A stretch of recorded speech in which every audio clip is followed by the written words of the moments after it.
Welcome to the On the Call podcast. You're listening to Joe Chambers and Spencer Tomset, the podcast for sports broadcasters by sports broadcasters. This is season 2, episode 2, and today we have a outstanding guest joining us. We have Sean McDonough from ESPN. Spencer, let's welcome him in. Welcome, Sean. Welcome to On the Call. Thank you. Pleasure to be with you guys. Thank you, Sean. So this podcast, Spencer and I started up in early 2023, and we do this to inspire in sports broadcasters, current and ones in the future. So we just love having guests on here to share their experiences. So we look forward to this conversation. As do I. Thanks for having me. So I guess I'll start out, Sean. I actually quote our colleague Ian Eagle and a fellow Syracuse grad, in your case, in Ian, where he told me that you could talk to 100 different broadcasters about their journey of how they've gotten to where they are today, and you would get 100 different responses of how their respective path has been. So on that accord, what has the journey been like for Sean McDonough from the moment you knew that you wanted to be a broadcaster to now being one of the top voices of the worldwide leader in sports? Well, it's we could probably do an hour just on that. Probably 5 or 6 years old that this is what I wanted to do. As you guys know, my dad was a sports writer for the Boston Globe, so I grew up around it and going to a lot of sporting events when I was a kid. And I remember being at spring training when I was probably 6 or 7 years old, sitting in the back of the Red Sox radio booth down in Winter Haven, Florida, and watching Ed Martin and Ken Coleman do their thing and thinking, that would be fun. And not long thereafter, had a little tape recorder, used to sit on the floor of our living room and broadcast, if you will, probably not a broadcast, but call a lot of these games into my little primitive tape recorder, drove my family crazy. And really just knew then that's what I wanted to do. Went to Syracuse, as you said, in part because, they already had a reputation for producing great sportscasters like Marv Albert and Dick Stockton and Bob Costas. And obviously that list is a lot longer now. So, just went there, had the opportunity to do a lot on the student radio station, had a chance to do minor league baseball, one level below the major leagues while I was still in school. The AAA team for the Toronto Blue Jays was in Syracuse, the Syracuse Chiefs. So, by the time I got out of college, I had done about 400 minor league games at the highest level. So I think that really helped get me on the fast track to get to the Red Sox and then network TV. Sean, there's a lot of different directions I could certainly go in with what you talked about. And I know Joe will want to pick your brain a little bit on baseball because of how much of a fan he is. But, Syracuse has produced so many broadcasters who are very prevalent in today's age. You go on of, yourself and Ian Eagle and Andrew Catalon and Dan Patrick and Noah Eagle and guys like that. What do you think, with your experience at Syracuse, what did you take from those days walking as fellow Orange that still stands with you today? Well, you knew that you better be good because there were a lot of other good broadcasters who were there. When I was in school, Greg Papa was a classmate of mine. He went on to do the Indiana Pacers at a very young age, the Golden State Warriors, the Oakland Raiders, A's, now the San Francisco 49ers. Tony Caridi was one of my suite mates. He's been the voice of West Virginia University for a long time, football and basketball. He's a legend in the Mountaineer State. There were a lot of Dan Horde, who's the voice of the Bengals, University of Cincinnati. He was there a couple of years behind me. There were a lot of other really talented sports broadcasters. So just, trying to get on the air at the student station was competitive because you were trying to get the opportunity ahead of some of those people. So, you knew you had to be good. The education there was great, but I think that the best thing was the opportunity that we got, outside the classroom, student radio station, campus TV, and in the market, because these radio and TV stations in the Syracuse market had such respect for the Newhouse School. They would hire kids who were in college to be the weekend. Mike Tirico, while he was still in school, was the weekend anchor on one of the affiliate stations on TV. And that was not all that uncommon. So, it's just really a combination of things, the great curriculum and the great opportunities outside the classroom that I think put us all on the right path. That's awesome. Sean, so when you got out of college, we have some notes and you called baseball, and I'm a big baseball fan. I'm from Maryland, so go O's. Discuss your journey in the minor leagues for us. How did that go? You said you dealt with a lot of baseball games. So how is it calling baseball for you? Oh, it was awesome. I grew up, really kind of wanting to do what I've done, which is all the sports. But if I had to pick one first and foremost, it would have been baseball. As I said, I kind of got the bug watching the Red Sox announcers and being at spring training with my dad down in Florida when I was very young. And, when I was a kid, the Red Sox were, they've been really popular my whole lifetime in New England. But I was very fortunate. It's one of the advantages we just sort of alluded to, talking about going to Syracuse and being in the Newhouse School. When I was in college, the student station, WAER, had the broadcast rights to the Syracuse Chiefs game. So it was students who stayed in the summer and announced the games. And what would happen was, the first homestand or two of the year, anybody who wanted to stay, be considered to be picked to stay for the summer, we would do tapes. You'd sit out in the stands. Now you can imagine what it was like being in the stands in early April in Syracuse, New York. There was snow on the ground a lot of the time, but we'd be sitting out there in the stands and we'd be broadcasting the games in the tape recorder. We all submitted the tapes, and then the team and the leadership of the student station picked the 2 or 3 or 4 who they thought, should stay for the summer and do the game. So I was very fortunate that the summer after my sophomore year, I was one of the people who got picked to stay and announce the games. And then I did it for 3 years. So as I said, 2 years on the student station. Then when I was going to graduate, it was fortunate timing for me. It was unfortunate for the students. The student station lost the rights to the games, and they went to a commercial station in town, and they hired me to stay. So I did 1 more year after I graduated, 1 summer after I graduated. So it was a great experience. I mean, you're on the air every night. You're developing your own style. You're making mistakes. You're learning from them, your comfort level, your lingo, the whole thing. It's just, that's the best way to get better is, be on as often as you can, repetitions, and have people listen to your tapes or listen to the game live and give you some feedback. So it was probably the most valuable experience and most important experience I've ever had, because if it wasn't for that, there's no way I would have been doing the Red Sox games when I was 25 years old. And certainly you had a lot of experience in your earlier days calling on the minor league side, but you still here and there call games to the Boston Red Sox. And we actually had on our last season, we had Bob Sosi, the voice of the Patriots, who also worked a huge stint in the minor leagues. And he talked about how he had the advantage of playing baseball in his high school days. So he expressed that he felt more comfortable and naturally calling baseball because he had that in-depth knowledge in a sense. So on your case, because you've been fortunate enough to call a plethora of different major sports across the world and throughout the states, would you say that baseball, just from where you started, is the sport you feel most comfortable calling over others? I don't know. And I hope this doesn't sound wrong, but I feel comfortable calling all the ones that I call. I think it's really the same skill, Spencer, in terms of, as long as you understand the game and how it's played, right? The rules and the strategies and that sort of thing, the skills that it takes to be good at it. You're describing what you see, you're telling stories, you're supplementing the action with hopefully, pertinent information, whether it's stats or whatever the case might be, something that a coach or player told you in the lead up to the game. So I do think play-by-play is a transferable skill. And it's the thing that I love most about my situation and the opportunity to work at ESPN is that I do have the opportunity to do a variety of things. I mean, I've done 11 different sports on national TV, which is, I don't know if anybody's done that. And I don't say that again in a braggadocio sort of way.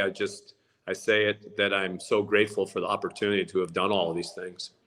Now that perfectly segues. You mentioned that you've called 11 different sports on national television, and I know that ESPN certainly ever since Mike Tirico, and I would argue yourself, once you stepped aside from the Monday Night Football booth, they had a little bit of a rocky road in a sense of finding the right grooves and finding the right elements. And I was a big fan of you stepping into Mike Tirico's shoes with John Gruden for the brief year or so before he stepped away to the coaching side of things. And if I read correctly on the reports, it was that you made the choice to step aside from Monday Night Football because you loved the college game. So I'm interested to know, just kind of from your own words and not solely the quotes taken out of context, what decisions led you to step away from the ESPN's Monday Night Football? Well, I really did miss college football. They're two distinctly different things. I think they require two different styles. As we were just talking about, I enjoy the storytelling. That is a really big part, I think, of college football broadcasting if you do it well. And it's not really a part of the NFL at all. People are tuned in. They know who the players are already. You don't have to tell them who Tom Brady is or Josh Allen or, not that there's not some storytelling, but it's far less a part of the presentation of the NFL. And I just like the color and pageantry and traditions, atmosphere, everything that goes into college football. That doesn't exist everywhere in the NFL. I enjoy the NFL. I watch it. I was watching these playoff games and will continue to. But, so when had the opportunity to go back, it was one of the great honors of my life to do Monday Night Football. At the time that they hired me, I was the fifth person to do play-by-play on Monday Night Football in 47 years. And the others were Keith Jackson, who did it very briefly at the beginning, Frank Gifford, Al Michaels, Mike Tirico. And you're talking about four of the great play-by-play people of all time. So, anytime you're in that company, it's a great honor. That having been said, Monday Night Football is not quite what it was when I was a kid. When I was a kid, there was no Sunday Night Football. There was no Thursday Night Football, Tuesday Night Football. There wasn't football on every night of the week. So you were kind of, and you probably got one game on Sunday. Now with all these packages and everything, you can watch every game if you want to. So I don't think it's as much appointment television as it was when I was a kid. That doesn't mean it's not still special. One of the things that I appreciated when I did it in those two seasons in 2016 and 17 was how much of a big deal it was to the players and coaches. I remember Jameis Winston in our production meeting the day before the game talking about, he'd been dreaming his whole life about playing on Monday Night Football, and now he was going to have the chance to do it. So I'm glad I had the experience, but, my heart is really in college football, and I hope that's evident when I call a game, that people can sense the passion that I have for it. I remember a couple of years ago in Nissan Stadium, there was a Buffalo came to town Monday night game, and my dad has 3D binoculars, which really come in handy when you're in the nosebleed seats, as they're called. And I remember using those, looking into the booth and seeing you and Gruden calling the game, as I do that anytime I've been at Nissan in those sections, and looking in, I'm like this must be this. That was just an incredible memory I had, especially because it was a good game too before Buffalo really started to get even better as they have today. So you mentioned the Jameis Winston story. Are there any other memories that stick out to you in your stint with Monday Night Football? Oh, there are a lot of them. I just remember the first game that we did in Washington, first regular season game we did, being in the on-camera position and holding the microphone and then playing that theme music that I heard my whole life. It was like a jolt of electricity went through my body. I think that's when it really set in, when you're standing there and you're dun, dun, dun, dun. It's some of the great theme music in the history of sports television in America. So yeah, there were a lot of great memories. There were some exciting games. And, as I said, mostly it was just the honor of having the opportunity to do it. And I'm really grateful that ESPN gave me the opportunity. And I'm also grateful that they allowed me to go back to doing college football. One thing I do want to ask on that, with ESPN now getting the rights to the Super Bowl, you still feel comfortable in that decision? Because certainly if you had stayed, you'd be calling, Super Bowl 60 that ESPN has in a couple of years. Question. When I was doing it, we were not a part of the Super Bowl rotation. And, there was even some question, the relationship at that time between ESPN and the NFL wasn't very good. Matter of fact, our schedule wasn't very good. And I think it was in part because our relationship with the league wasn't very good at the management level. So that I give Jimmy Pitaro a tremendous amount of credit. When he became the leader of ESPN, if it wasn't the first thing he did, it was among the very first. Was he set out to make the relationship much better. He wanted better games, and I think that's part of the reason why he went out and got Joe Buck and Troy Aikman. The league obviously respects and likes and appreciates them, as they should. They're both Hall of Fame broadcasters. So, to your point, after I left, there was maybe starting with me, there was that sort of time where it changed over every couple of years. But I think now with Joe and Troy, that's going to be the team for a very long time. Absolutely. I know, from them transitioning from Fox to ESPN, I know that was a big move. And so Sean, my next question for you is, as you, me and Spencer both know, you do a fantastic job calling college football. Obviously, you said earlier in the interview, it's a whole different realm from pro to college in terms of calling it. We'd like to know a little about your experience calling college football, if you don't mind giving us some help with that, learning about your experience overall in college football. Oh gosh, it's been great. It's been as enjoyable as anything that I've done in my professional career, and it really started right out of college. The first job that I got outside of Syracuse was being the sideline reporter on the Ivy League football game of the week. You guys weren't even close to being born back then. It was in the fall of 1984. And it was on PBS, so it was really cool. There were no commercials. So when you were the sideline reporter, you got on all the time. At the end of the quarter, when they're switching ends or after scores and they're getting ready to go kick off and there's some time, they used to come to the sideline reporter all the time. So I did that for a year or two, and then they made me the play-by-play person, which is really how I kind of got into ESPN. So, because when I started, as I said, it was on PBS, but the Ivy League package actually transitioned to ESPN while I was doing it. So, starting with that, and really throughout when I was at CBS in the 90s doing SEC football every Saturday, we had some unbelievable games. Florida was great back then with Steve Spurrier, the coach, and Peyton Manning was at Tennessee. And they had some incredible games. And we did a Florida State game that was decided in the final moments. Jaquez Green, a wide receiver for Florida, that's a game that's very well remembered by those two fan bases. And the year Tennessee won the national championship, we did a game against Arkansas where Arkansas was going to beat them in Knoxville, and then Clint Sterner, who was the quarterback, just backing away from center, running out the clock, basically stumbled over one of his linemen and fumbled. And that was actually my call. He stumbled and fumbled, and Tennessee recovered. They went and scored and won the game, went on and won the national championship. And, there are a lot more great games there. And, now at ABC and ESPN, the chance to do one of the best games in the country every week. That was, again, part of the appeal about going back to college football was, the guarantee that we were going to have one of the best games every week. That was not a guarantee at the time back on Monday Night Football. Matter of fact, most of the time, the games that we did, if they were on a Sunday, probably would have been the fourth or fifth game on Fox or CBS or regional game. So, the chance to do the college football playoff, it's one of the biggest events in American sports. So to have a chance to do one of the semifinals, we had a great semifinal this season with Washington and Texas, and then a chance to do the radio call for ESPN Radio for the championship game every year. I love college football. I'm as passionate about that as anything I do. Sean, go ahead. Go ahead, Joe.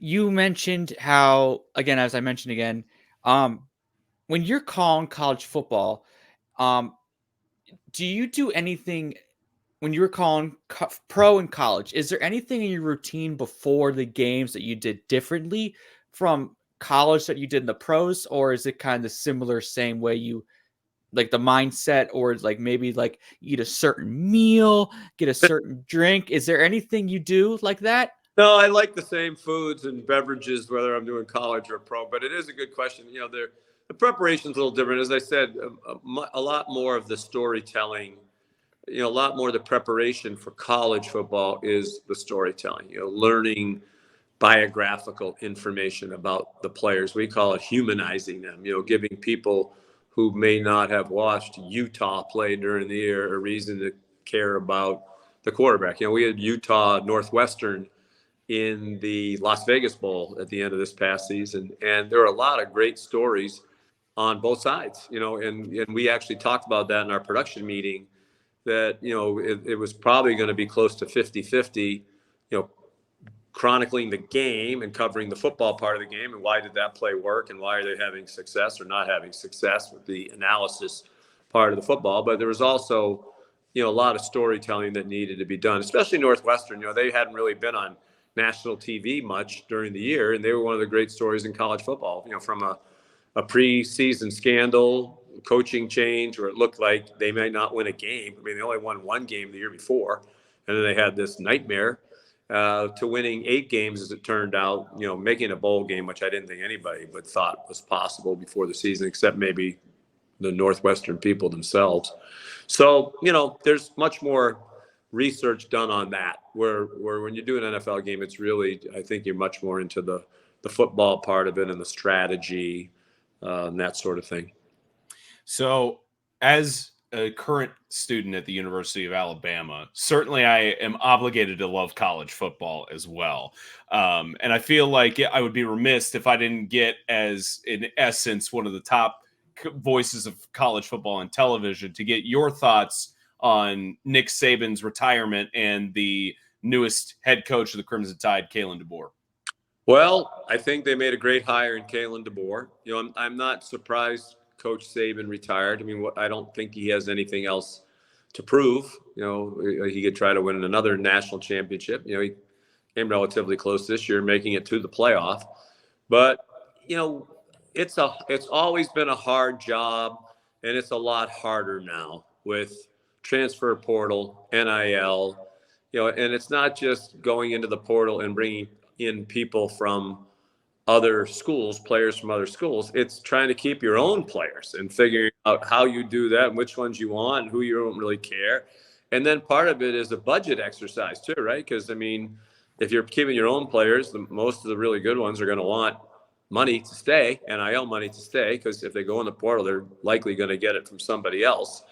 So those are things that didn't even exist a few years ago that I think make the college coaching experience less enjoyable. So I can understand why at 72, he would have had enough. And I think it's why Jim Harbaugh, as we're speaking, is talking to NFL teams again, because I just think, in the NFL, you just coach the team, really. You don't worry about recruiting. You don't worry about why didn't he go to class, or, he got in an argument with his girlfriend and it became a public thing, so that somehow that's my fault because I'm responsible for 100 and something guys.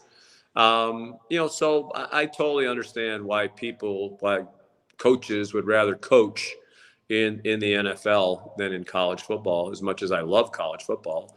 One of the great things about college football still is when the game starts, people aren't sitting there thinking about the transfer portal or the NIL like you. They're cheering for Alabama, and the rest of it, doesn't make any difference. So, and then in Kalen DeBoer, I didn't really know anything about him until a few years ago, when he was the offensive coordinator at Indiana.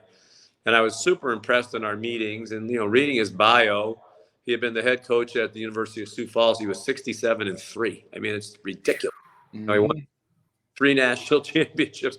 And then it stayed the same, right? I mean, he went to Fresno State and I think went 12-6 there as the head coach. And then he was 25 and what did he end up? 25-3, I think, at Washington.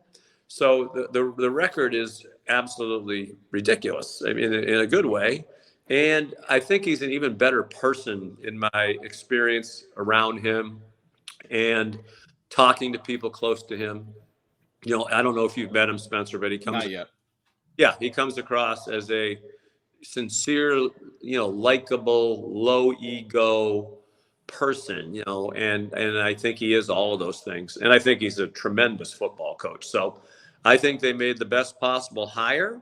You know, obviously it's an impossible act to follow. I feel bad for him in one sense, but I'm glad, you know, that he embraced the challenge. He knows what he's getting into. And they pay these guys well enough that if it doesn't work out, you know, he's going to be fine. So, you know, I'm a little surprised he left Seattle just because I thought, you know, he was really comfortable there. His daughter was going to be on the softball team next year. But, you know, Alabama, if it's not the premier job in the sport, it's one of the top 2 or 3, or it depends on your priorities, I guess. But it's one of the very best jobs in the sport. So can't blame him for wanting to take on the challenge. Yeah, in terms of Nick Saban, I've been talking with other colleagues as well. I know in his interview with our colleague Reese Davis, he talked about it was citing his health, but I think a lot of the reasons you mentioned, I've been telling people this kind of same things. I think NIL and transfer portal is kind of the wild, wild west, and instead of it simply being the come to Alabama, SEC, it just means more national champions and all this stuff. Why would, especially in today's day and age where, you know, you are under NCAA rules, NIL is the only way you can get paid. Why would you stay at the University of Alabama and get paid X amount of dollars where you could get paid double X to play over at Texas or play over at Oklahoma or places like that? I mean, you know, I'm not sure if it's an advantage or disadvantage because, you know, Alabama has so much money. They have so many resources that they can compete in the NIL space, you know, where schools like Syracuse, you know, we just don't have enough boosters with enough money who care enough about football to give the money to, you know, be able to match offers and keep guys and that sort of thing. So, but to your point, you know, a few years ago, it was, hey, we're Alabama. You're going to play for a national championship regularly. We have the greatest coach of all time. He's put all these players in the NFL. He's had all these draft picks. He's going to continue to do that. So, you know, I think Alabama had a clear advantage before NIL and all that stuff just based on the track record. And, you know, they still have a lot of advantages. Right. You know, maybe NIL has leveled that off a little bit because, as you said, there have been young men who play at Alabama and probably love it. But, hey, I can stay here and make X, or I go in the portal and go to that university over there and make 2 or 3 times X. So I'm leaving. Exactly.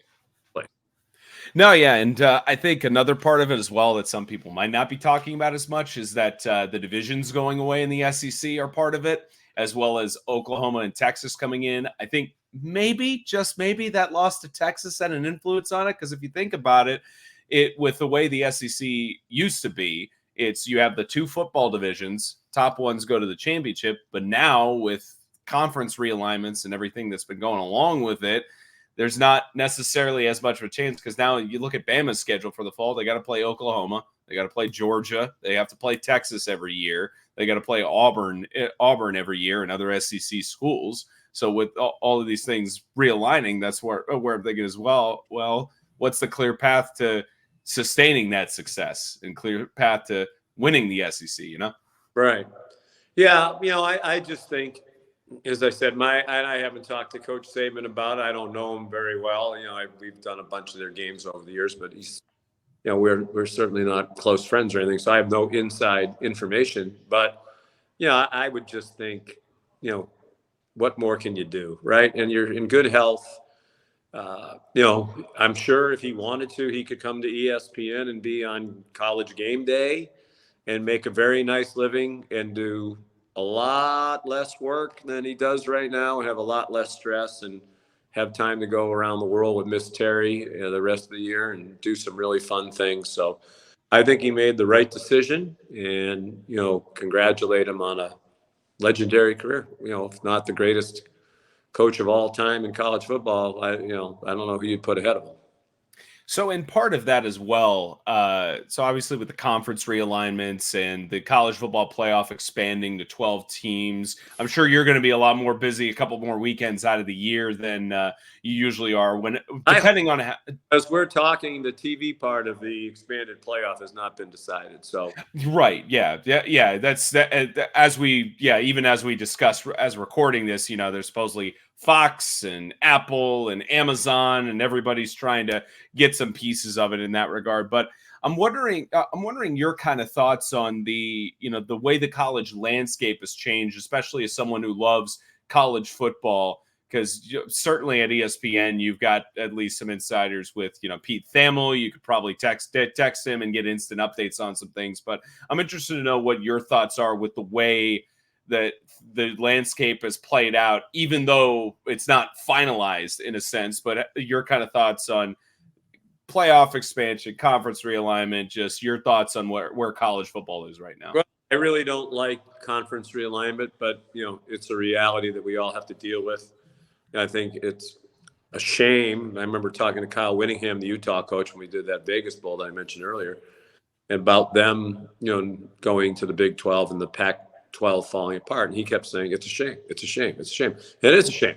It's a great conference with 100 years of incredible history, and it's gone.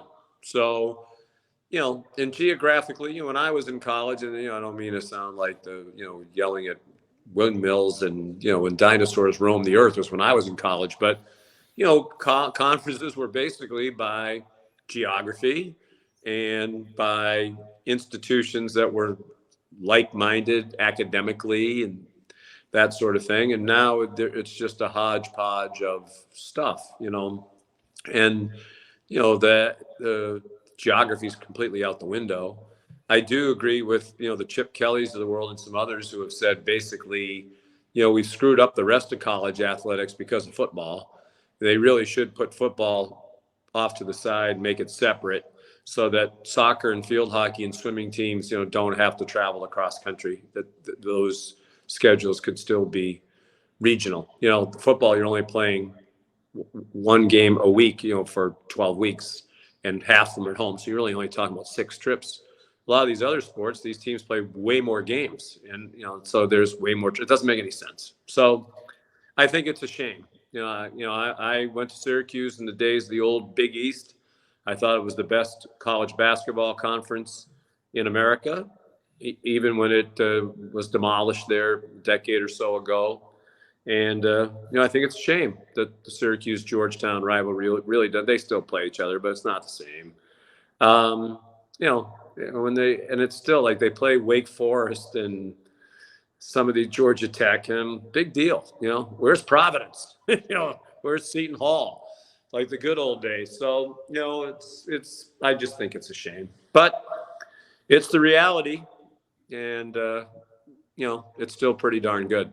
College football, college basketball, the rest of it, but it's. It's just a money grab. It's a shame that the only thing driving these decisions is money.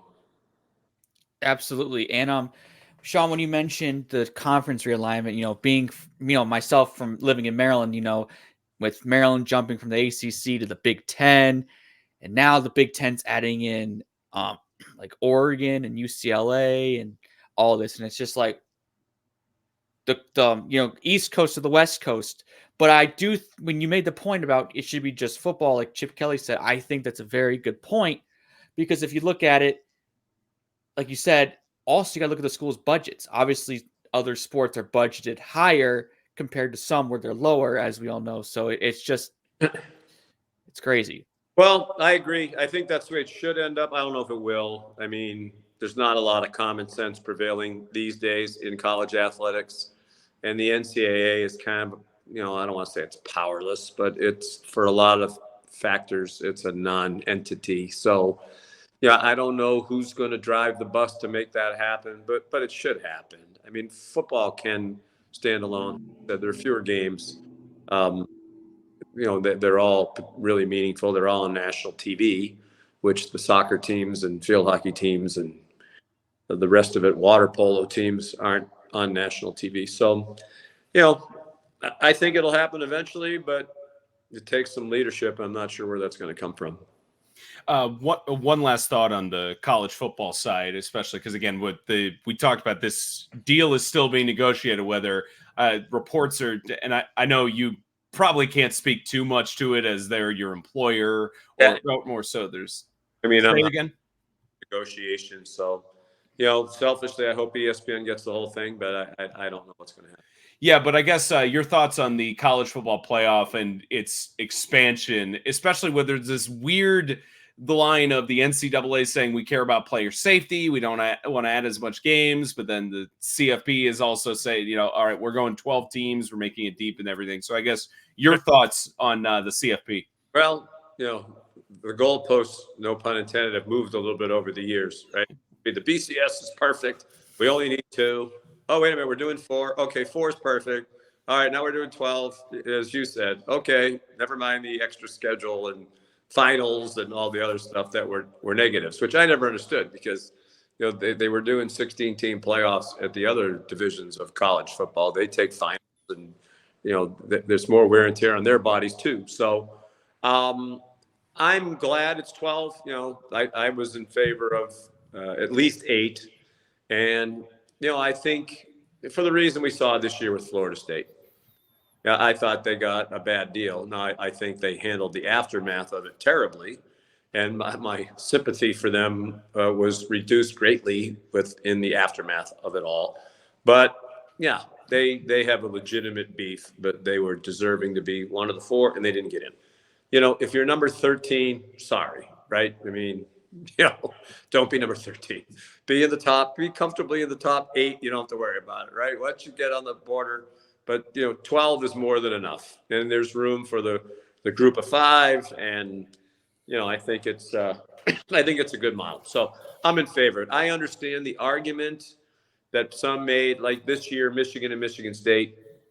Maybe it diminishes a game like that late in the year because you knew this year the winner is probably going to get in the playoff, assuming they win the Big Ten championship game, which either one of them is going to be a big favorite to beat Iowa.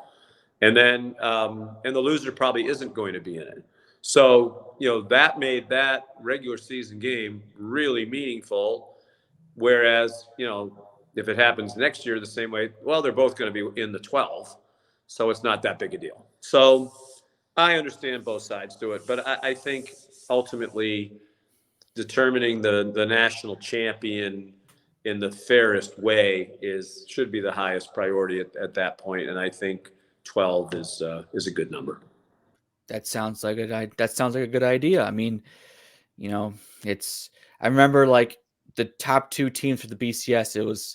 It was just crazy seeing like so many different schools, but now it's like, I feel like with the bowls games trying to, now a lot of the student athletes are deciding to declare for the draft early, skipping the bowl game. So do you think they're just trying to? That's a great point, right? Because now, if you're a Florida State player and you're in the playoff, you're going to stay and play in the bowl game. You have a chance to win the national championship. And all those other players on teams 5 through 12 will stay and play. So, those games don't lose the juice of, that Utah game we did.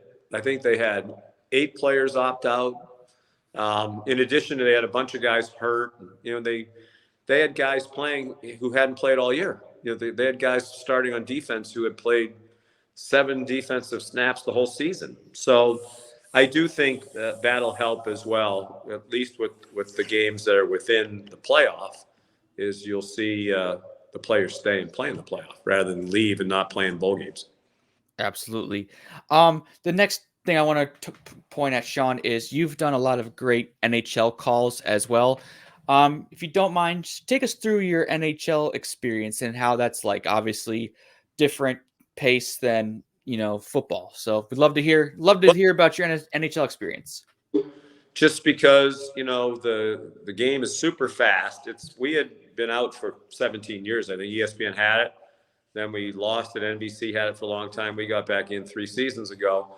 And the game had changed dramatically. Just the rules were a part of it, but just I think the athleticism, size, and speed of the players has improved significantly. So it's hard. The puck moves fast.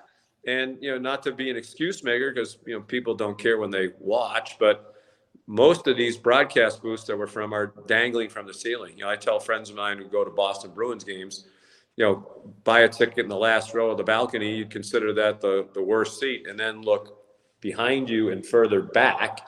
That's where we are. So, people think, well, you must have big monitors or spotters. No, we don't. We have, we have two eyes and one set of eyes. And, we're trying to find the puck that's this big from 6 stories off the ice, 7 stories off the ice. In a place like the TD Garden, the broadcast booth's on 9. You take the elevator to the 9th floor of the building. The arena level, the ice level is on 3. So it's like hanging out a 6-story window, calling something that's on the sidewalk. So, and some of the other arenas are higher. So it's hard, but it's fun. The pace of the game's great. I grew up loving hockey. When I was a kid in Boston, Bobby Orr was the king. Everybody loved Bobby Orr. The Bruins were the big bad Bruins, and they had great teams. And everybody and who I grew up with just wanted to be Bobby Orr, idolized Bobby Orr. So I've always loved hockey and was really excited when we got it back a few years ago.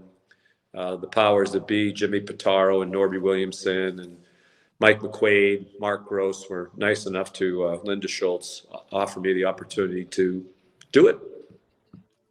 Which was more of a fulfilling moment for you, calling your first ever Stanley Cup final a couple of years ago, or calling the Olympics in Japan?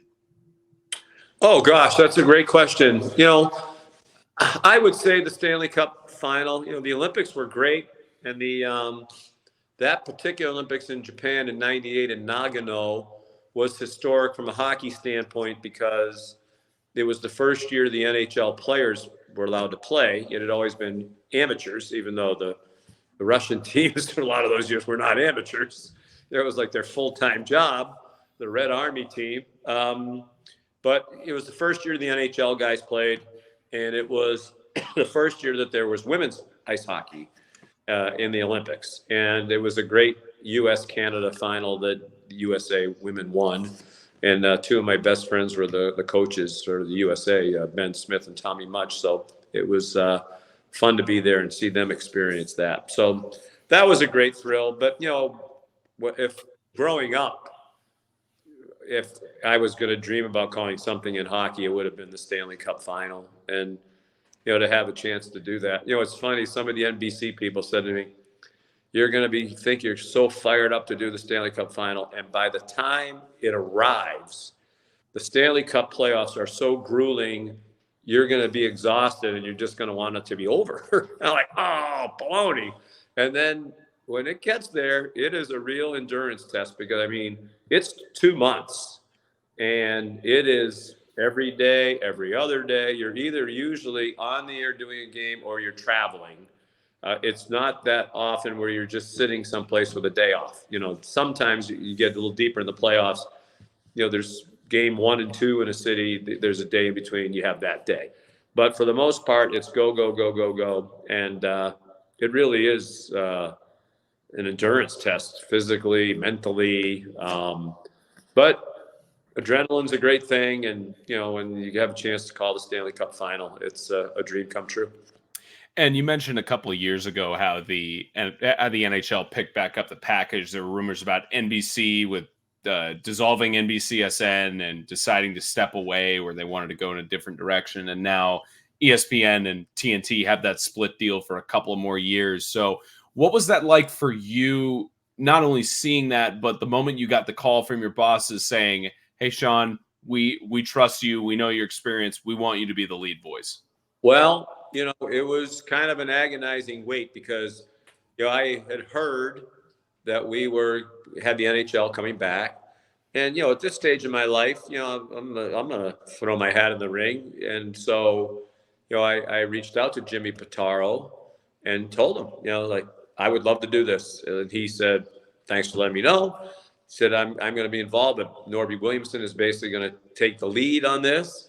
And I'll let him know that we chatted. So, had a conversation with Norby and Mike McQuaid, as I said, and Mark Gross. And, I assume anything because, we have Steve Levy, who, has done hockey at ESPN for a long time and is great and is a great guy and has been at ESPN a long time. To me, he's a legend of ESPN. I mean, he's Sports Center from way back when. And John Bucci-Gross. And I didn't really know that Bob Wischusen had done hockey.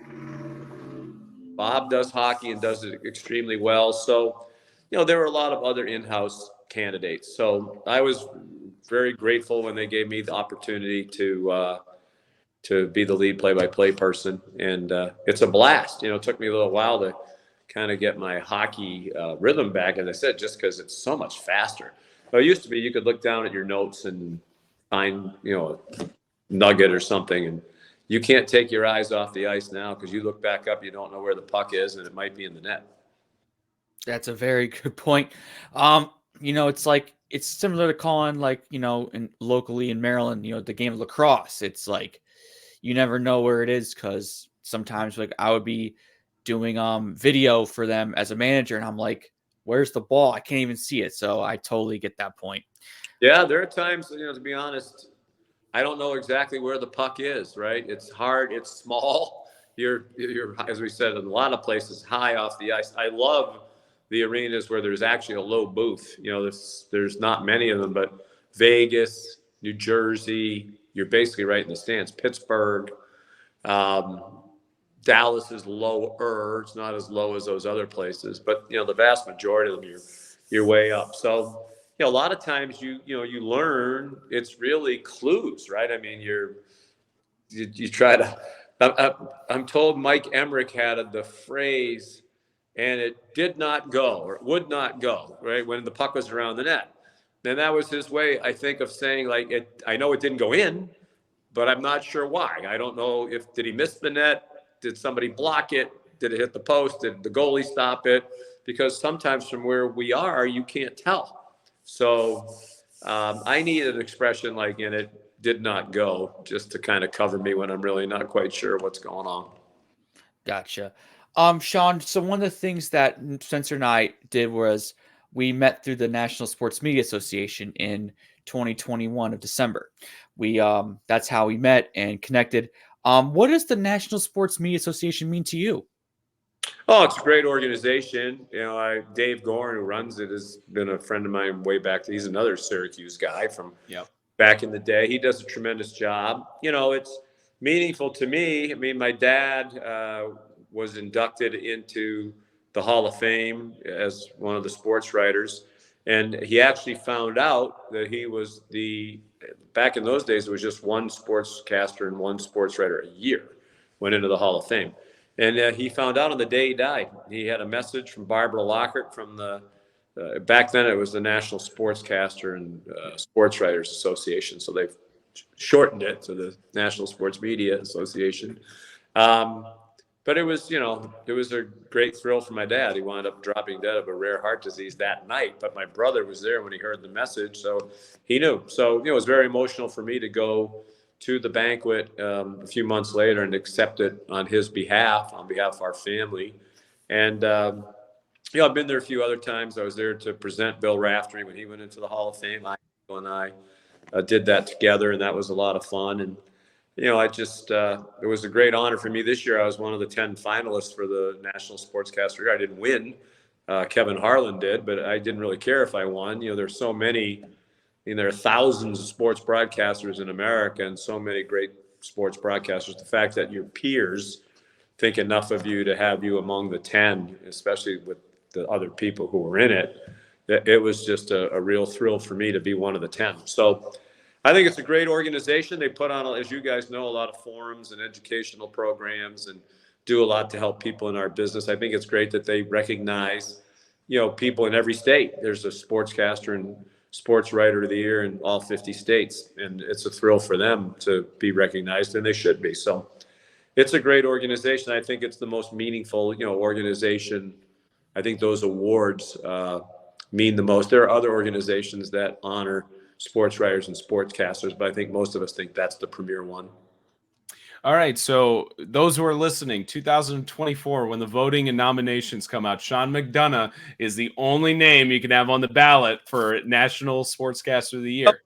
It's like I had a couple friends of mine reach out to me, a couple of the finalists, actually. Kevin Harlan. I had a couple of friends of mine reach out and say they voted for me. So, and who knows? They probably told the other 9 people they voted for him too. But I said to be in that group, in that conversation, I think any of the other 9 people could have won, and I, would have thought, yeah, they deserve it. So on that accord, I also quote our colleague in Dave Gorin, who's talked about there's the adage of it's not what you know, it's not who you know, it's who knows you. And what can they say about you, whether you're in front of them or behind the scenes? And that plays into the power of networking and what the NSMA is mostly about. And that's how you and I met initially via email. Full disclosure for those watching, this is the first time that Sean and I have interacted other than on emails, which I think this is, part of what the NSMA, and I just found his email in the NSMA directory. So, I mean, that's how this stuff, works out in a sense. So on that accord, Sean, sorry, go ahead. Because, I'm closer to the end than the beginning. I hope to do this a lot longer, but a lot of people help you along the way. And, I think of how many people gave me advice or gave me an opportunity or, took time to come on my talk show on the student radio station way back when or whatever. My dad used to say it's the easiest thing in the world to be nice, right? So, I think most of us who have gotten to a certain point here and are grateful that we have realize how blessed we are and, want to try to help other people who are just starting out on the journey like you two guys. So it's my pleasure to do this. That plays perfectly into my question I was going to ask you. Well, part of it is to see into the mind of Sean McDonough and ask, what relationships have meant the most to you. But the bigger thing I'm interested to know, what methods have you found are most effective in building meaningful relationships in our industry?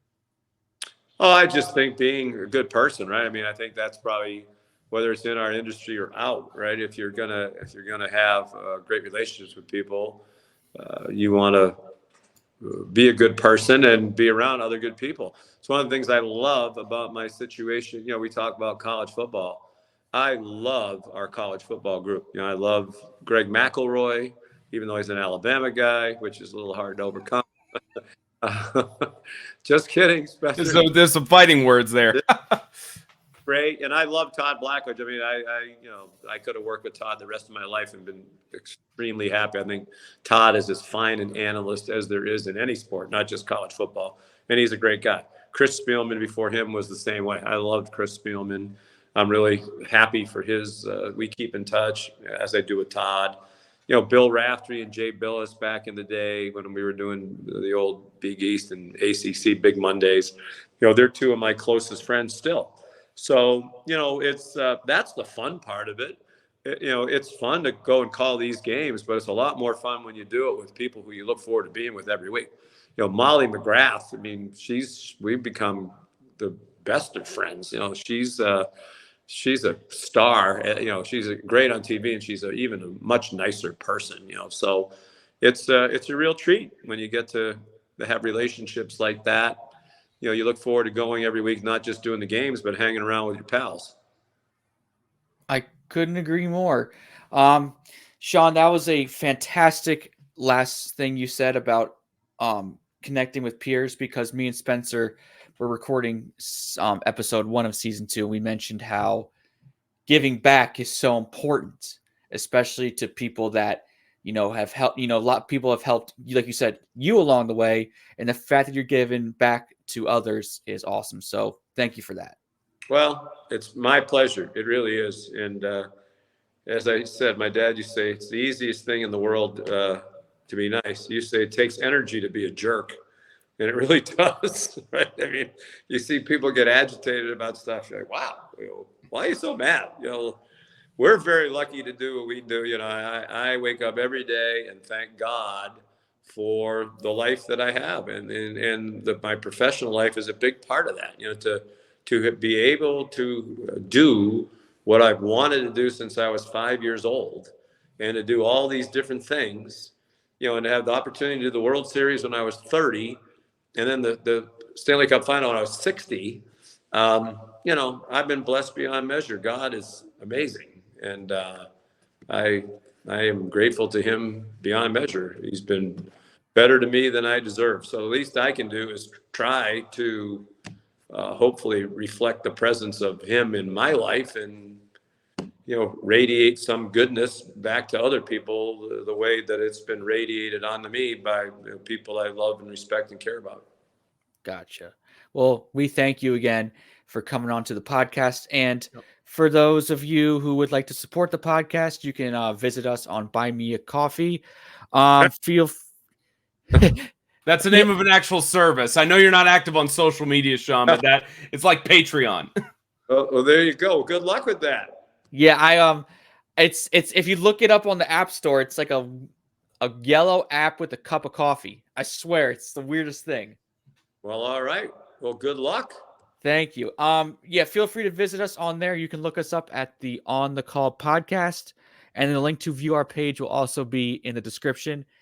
Sean, thank you so much again. Much appreciated, Sean. Thank you. My pleasure, guys. I really enjoyed it. Continued success and good luck. I'll look forward to following your progress as you embark on what I hope is a really happy and successful career. Absolutely. If I can get the opportunity to call an NFL playoff game, because I remember the Titans-Chiefs game where everybody was going crazy on social media. They're like, listen to this announcer with his cracked voice and everything at the end. If I could get the opportunity to even do that and be like, who cares? It's a good moment. Then that's how I know it was good. Famous voice press. That was probably the most pronounced one. I had strep throat that week. I'm waited my whole life to do the NFL playoffs, and now I might not be able to do it. When I got to Kansas City, I could barely speak, and the Chiefs doctor was great. He wasn't sure why I had no voice, so he thought, it could be an allergy thing, could be an illness, it could be whatever. So he pumped me full of about every med that you could have, and I was able to do it. But when you do this, when you really can't punch it. So the whole game, I was kind of, in almost voice preservation mode. Then that play happened, and your instincts take over, and my voice was just a complete mess. It was, at the time, it was kind of embarrassing, but now I'm kind of famous for it and infamous for it. And it doesn't bother me. If it helps people remember those moments, like the Michigan State punt, it's like my voice cracked in that. And I think it sort of adds to people's remembering of it. So what can you do? I'll hit puberty one of these days. No, that was the same thing with me. We were just talking about this because we recorded the season opener, and I work with Alabama's adaptive athletics program, and I called 4 straight games on Friday. Was not calling the 2 earlier games on Saturday. I woke up and it was vocal cords were shot. So throat coat. I got a case of Hall's minis, popping those religiously, water and all that. And it was, I had to belt out a couple of times because they were just intense games on the last 2 with some drained shots from beyond the arc. And it was, I'm lucky my voice is recovered at this point for us to do the podcast and everything. Wouldn't miss it for the world.